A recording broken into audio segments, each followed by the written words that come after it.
Session 2023 du baccalauréat. Les candidats différents participent à l'examen qui donne l'accès aux études supérieures.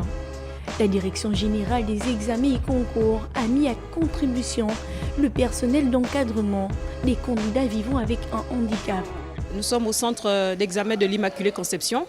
Les examens se déroulent très bien depuis le début.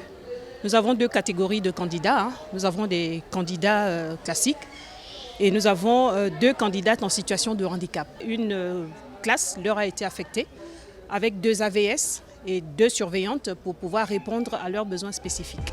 Pour le représentant du personnel d'encadrement des candidats en situation de handicap, les mécanismes mis en place par les autorités gabonaises via le ministère de l'Éducation nationale pour soutenir l'accès équitable à l'éducation sont multiformes. Ma spécialité, c'est la déficience intellectuelle. Mais compte tenu du fait qu'on n'est que deux points focaux au niveau de l'éducation nationale, on s'occupe de tout type de handicap. Donc, par exemple, les examens, on commence par l'identification des candidats dès la rentrée scolaire. Et on va vers les candidats pour faire l'évaluation des besoins. À partir de là, on aménage et on adapte.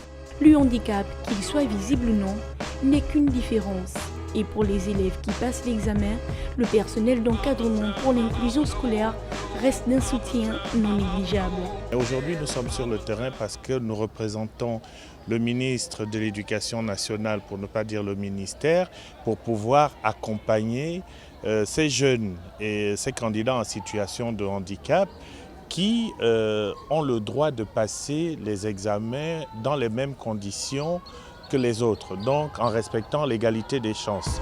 Pour la session 2023 du baccalauréat, ils sont 17 candidats différents, officiellement déclarés. Cependant, la prospection dans les centres d'examen en révèle plus.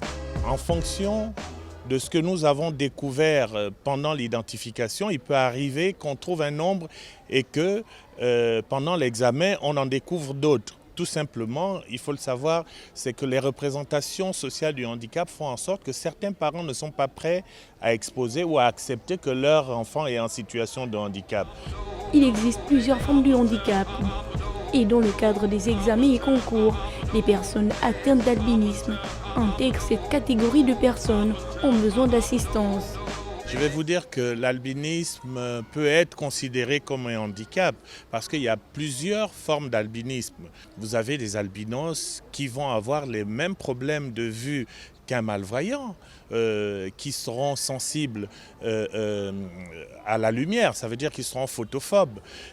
Donc il faut s'arranger à mettre ces cas-là, par exemple, dans des salles de classe pas trop éclairées ou avec assez de lumière pour certains cas.